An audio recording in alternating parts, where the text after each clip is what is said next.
playing against the best. But he did pick Hikaru as an opponent. True. Went on to prove that pick. Can he do it again? Or will this be the grudge match that Hikaru's been? We have so many storylines where it is sensation versus experience. We have to remember, Hikaru's kind of both right now. Hikaru's just good at everything. It's so hard to pick. You might take him in a match, but to take him down in a longer encounter is difficult. I think for Sindarov, the fact that it is no increment helps. It randomizes things slightly. In the meantime, we see Hikaru with the white pieces start with the Spanish exchange, trading off a bishop for knight very early.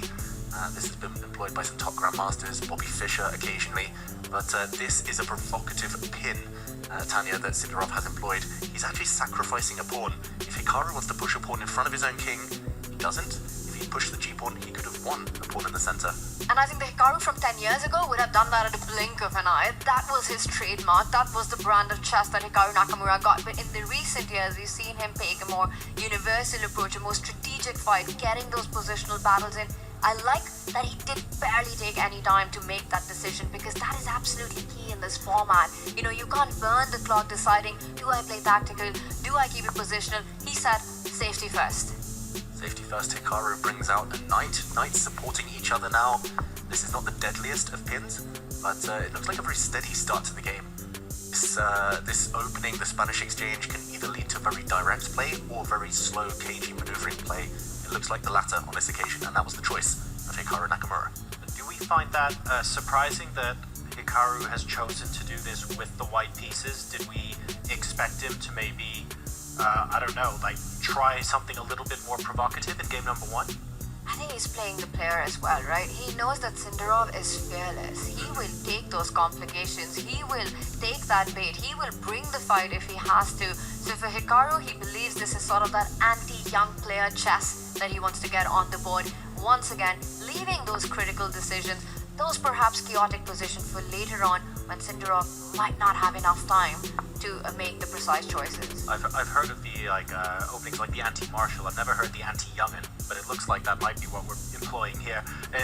Are we in consensus that that's probably what Hikaru is doing? Is it possible perhaps that he can tempt calm, methodical chess? I think that's the plan for Hikaru. He's kind of, sometimes there's this misconception he's still branded as this attacking player, but that's very much Hikaru from 10-15 years ago. These days he's a bit of a strategist. He's very slow, very measured with his approach. He wants to minimize risk, and if he gets a chance, he'll jump on it, of course. But he's hoping that maybe Sindarov pushes too many pawns forward, leaves too many holes for the white knights to jump into. Still early days here, though, of course. When you speak of Hikaru, the two biggest trends that come to my mind are his tactical speed, the pace on the clock, more than the pace on the board. Sure. And the second is just his resourcefulness, just incredible resilience on the board. So the long fights do suit Nakamura in this battle of experience versus ambition. And to your point, you know, the anti-young player chess, a term coined by none other than the world number one.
that position 4 or 5 moves ago to what it looks like now, it feels like the thread is being lost just a little bit. The biggest difference is the 0 to hero piece, and that's the light square bishop on b3, taking away so many big squares, and Sindarov now improves the position of his queen. Finally, Hikaru kicks out the knight after the h3 pawn was defended, which reroutes itself. David, I have a feeling that Sindarov is feeling ambitious about his chances here. Sindarov thinks he's doing well. Sindarov wants to win this on the board, maybe even the clock. It's a huge time advantage for black. And this is getting extremely tense, and you can see it on Hikaru. He's feeling the pressure. His pieces, the lack of coordination, a big threat on the board. There's a fork coming in. Be careful. Watch out, Hikaru Nakamura. He defends it with his king. The pawn drops. Sindarov now with the advantage. One pawn up, also 30 seconds up. Hikaru Nakamura needs to put on his speed here. Oh, the white queen coming in with a check potentially. The white queen coming in with a check. That's the resource he's relying on for this move that Sindarov had planted. The knight jumping in now. The rook does defend. Hikaru Nakamura, known as the most resourceful player on the planet. He's got to put that cap on right now. He looked so frustrated a moment ago, Hikaru Nakamura. He keeps glancing up at the clock. Suddenly Sindarov, longest stick he's had in a while, and the bar all in black side, pushing the f-pawn forward was apparently a winning move for Sindarov. Instead, trading queens, being a bit more conservative here, but he's still up on time, up that one pawn. And Hikaru just couldn't afford the queen trade. That would end up in a lost endgame. He tries to fight, he tries to keep the calculation going, the complications going, but I'll be scared for that queen, which is now being chased around the board. That white queen almost trapped there as it stood, but resourceful from Hikaru Nakamura. That white knight near the black king now, the black rook a bit loose, everything hanging by a thread for both players. Hikaru jumping around with his knight, threat after threat. This is just going to be decided on the clock. This is blunder territory for both sides. And it's 30 seconds. It's almost a hyper bullet mode right now. That extra pawn doesn't matter. Look at the control that Hikaru has on the light squares. The queen and knight, a deadly combination. The queen's forced off the board right now. A close to winning ending for black. But does Javokhir have enough time? He's turned it around on the clock. Hikaru Nakamura, those few seconds might be worth the pawn here, as black still with a material advantage, but losing control. Knight's jumping. It's going to be checks. Oh, it's anyone's game now. Under 20 seconds for Sindarov. This is a flagging game. He's got 10 seconds left, and that's it. He gets checkmated. Hikaru Nakamura.